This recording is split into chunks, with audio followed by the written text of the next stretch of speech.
Hello all students. Today video about all the students of BTC and BEd students. So let's start. Today we solve the previous year paper CTET. This is our second class of CTET. In previous class we solved the paper of 2018 and today we solve the paper of 2016. So let's start. First question देखते हैं हम. पहला question क्या कह रहा है.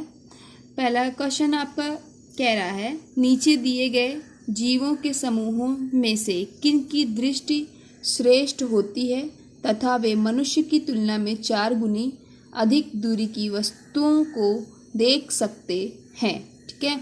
Environment का सबसे पहले पेपर मैं उठाई हूँ आपको. 2018 का सॉल्व कराई थी इन्वायरमेंट का पेपर सीटेट का आपका 1 to 5 क्लास के लिए.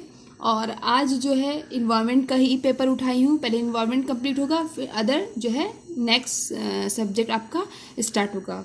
मैंने इंट्रोडक्शन क्लास में आपको बताया हुआ है कि आपके जो है 5 पेपर होते हैं. इसमें 5 सब्जेक्ट होते हैं. प्रत्येक प्रश्न पत्र आपका 30-30 नंबर का होता है. तो पहले हम सीटेट का पेपर 1 to 5 क्लास के लिए जो है प्राथमिक क्लास के लिए हम जो है प्राइमरी लेवल का जो फर्स्ट पेपर आपका होता है वो उसको मैंने उठाया है.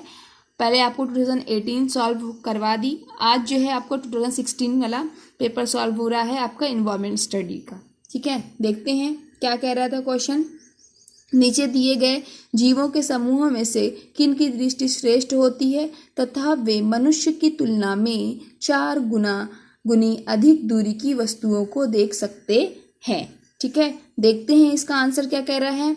निम्न जीव समूहों में से मनुष्य से 4 गुना अधिक दूरी तक वस्तुओं को देख पाने में सक्षम समूह चील, गरुड़, गिद्ध है. ठीक है. ये क्वेश्चन आपका रिपीट होता है, इसको देख लीजिएगा ज़रूर से. तो इसमें कौन सा आंसर सही हो जाएगा हमारा डी. ठीक है. चलते हैं नेक्स्ट क्वेश्चन की तरफ. मैंने आपको पहले ही बताया है आपका जो सीटेट का आपका पेपर होता है उसमें जो क्वेश्चन आपके होते हैं वो बहुत लॉन्ग होते हैं. ठीक है. ये आप जो है सोच समझकर इसका आंसर आपको पुटअप करना होता है. नीचे दिए गए खेती करने के विवरण को पढ़िए और इस ढंग की पहचान कीजिए. क्या कह रहा है क्वेश्चन.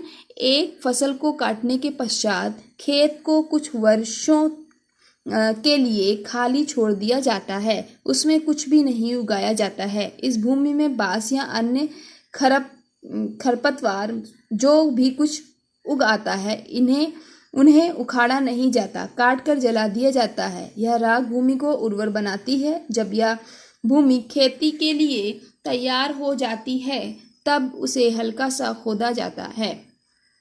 भूमि को जोता नहीं जाता और उस पर बीज छिड़क दिए जाते हैं. इसका आंसर क्या होगा.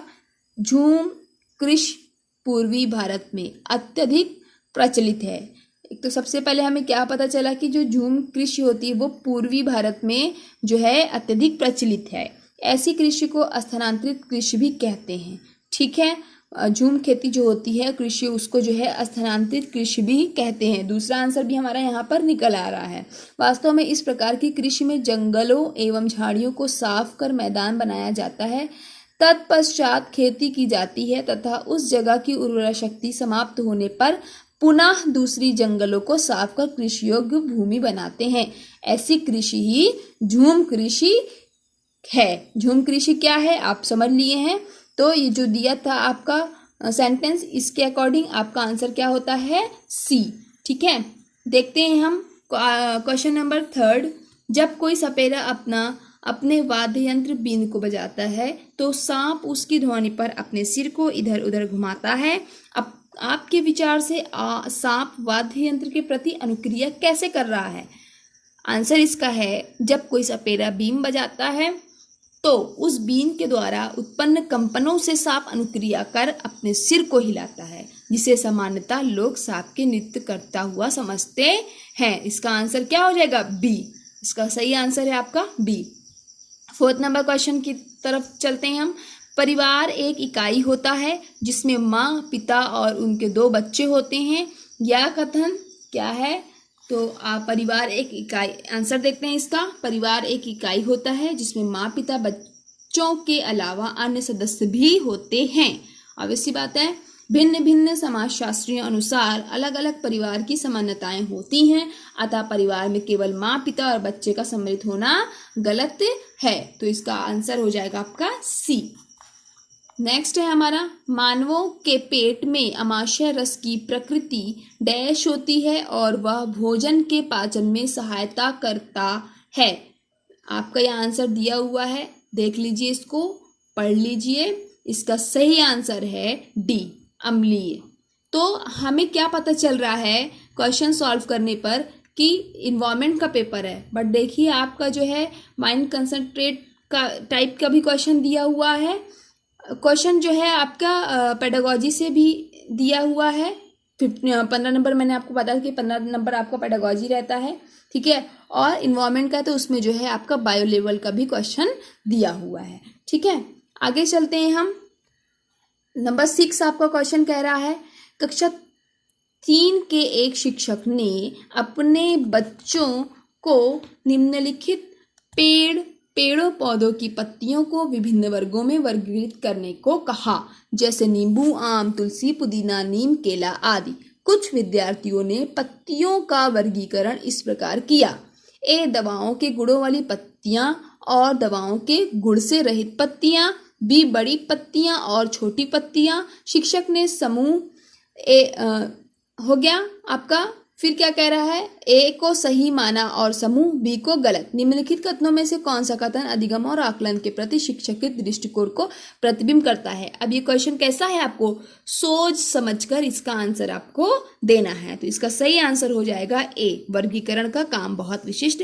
पहले मैंने आपको बताया है क्वेश्चन सॉल्व करने का तरीका। पहले आप चारों जो आपके आंसर दिए हैं उसको पढ़िए, उसमें से जो आपको बिल्कुल गलत लगे पहले उसको हटा दीजिए, फिर आप तीनों में कॉम्प्रोमाइज़ करिए अगर क्या आपका 100% सही आंसर आ रहा है, ठीक है। नेक्स्ट देखते हैं हम आपका क्वेश्चन नंबर 7 की तरफ चलते हैं। क्वेश्चन नंबर 7 हमारा कह रहा है, पर्यावरण अध्ययन की अपनी कक्षा में समूह क्रियाकलाप का निर्माण करते हुए आप निम्नलिखित विचारों में से किन का ध्यान रखेंगे? इसको भी सोच समझकर आंसर देने वाला आपका ये क्वेश्चन है। तो इसमें आंसर आपका हो जाएगा सही सी। पढ़ लीजिएगा सही से, एक बार आप लोग देख लीजिएगा। क्वेश्चन नंबर 8 कह रहा है, निम्नलिखित सभी कथन पर्यावरण अध्ययन में सामूहिक रूप से क्रियाकलापों में संलग्न शिक्षकों और विद्यार्थियों के पक्ष में तर्क प्रस्तुत करते हैं, केवल एक कथन को छोड़कर। वह कथन कौन सा है आपको पढ़ना होगा। चारों का इसके क्वेश्चन आंसर कौन सा सही है सोच समझकर आपको इसका आंसर देना है। वैसे इसका आंसर सही है डी, समूह क्रियाकलापों की वजह से बच्चे अंक उपलब्धि में अच्छा सुधार प्रदर्शित करते हैं। नेक्स्ट देखते हैं क्वेश्चन नंबर 9, समूह कार्य से पर्यावरण अध्ययन कर रहे बच्चों की सामाजिक व्यक्तिक विशेषताओं के आकलन के लिए निम्नलिखित में से कौन सा उपकरण सर्वाधिक उपयुक्त होगा? इसका आंसर सही होगा बी, दत्त कार्य। पढ़ लीजिएगा एक बार आंसर इसका सॉल्यूशन क्या है, ठीक है। क्वेश्चन नंबर 10 हमारा कह रहा है, नीचे पौधों के बारे में बच्चों के कुछ सहजानुभूत विचार दिए गए हैं, इनमें से कौन सा विचार वैज्ञानिक दृष्टि से ठीक है? ए कह रहा है घास पौधा नहीं है, बी कह रहा है कुछ सब्जियां फल होती हैं, सी कह रहा है बीज किसी पौधे का हिस्सा नहीं होते हैं, डी आपका कह रहा है गाजर और बंद गोभी पौधे नहीं, ठीक है। तो इसका जो सही आंसर है वो क्या हो जाएगा बी। नेक्स्ट देखते हैं हम क्वेश्चन नंबर 11 की तरफ पढ़ते हैं। क्वेश्चन नंबर 11 आपका कह रहा है, कक्षा 4 की एक शिक्षिका ने अपने विद्यार्थियों से कहा, कुछ वयोवृद्ध लोगों से यह पूछिए कि जब वे जवान थे तो क्या उन्होंने कुछ ऐसे पौधे देखे थे जो आजकल नहीं दिखाई पड़ते हैं। अब इसको जो है इसमें आपका क्या होगा, प्रयोग होगा। क्या कह रही है टीचर इसको समझिए, पहले चर्चा होगी। चर्चा तो ऑब्वियस सी बातें नहीं हो रही है, प्रश्न तो पूछ नहीं रही है शिक्षक, इसमें अभिव्यक्ति नहीं होगी। इसका सही आंसर होगा ए। बढ़ते हैं आगे क्वेश्चन की तरफ। क्वेश्चन नंबर 12 आपका कह रहा है, क्वेश्चन नंबर 12 आपका कह रहा है, एक शिक्षक प्रत्येक बच्चों को अपने घरों की रद्दी सामग्री से कुछ उपयोगी वस्तु बनाने को कहता है। शिक्षक का शैक्षिक अभिप्राय नहीं है, क्या